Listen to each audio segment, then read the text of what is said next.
तपाईले पनि आफ्नो मोबाइललाई रातभरि चार्जमा लगाएर छोड्ने बानी छ भने तपाईको लागि यो भिडियो एकदमै महत्त्वपूर्ण रहेको छ। भिडियोलाई अन्तिमसम्म हेर्नु होला।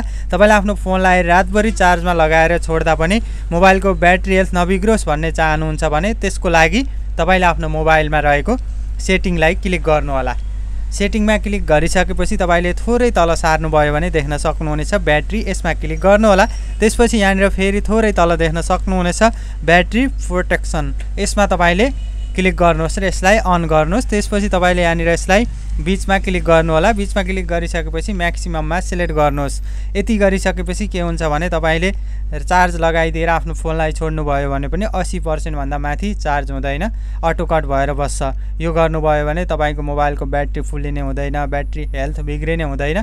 त्यो हुँदा तपाईले आफ्नो मोबाइलमा पनि यो सेटिङ मिलाउनु भएको छैन भने आजै तपाईले आफ्नो फोनमा यो सेटिङ मिलाउन सक्नुहुनेछ। अनि यस्तै भिडियोको लागि लाइक, कमेन्ट, शेयर गर्न नभुल्नु होला। तपाईको मोबाइलमा पनि यो सेटिङ छैन भने कमेन्ट गर्नु होला।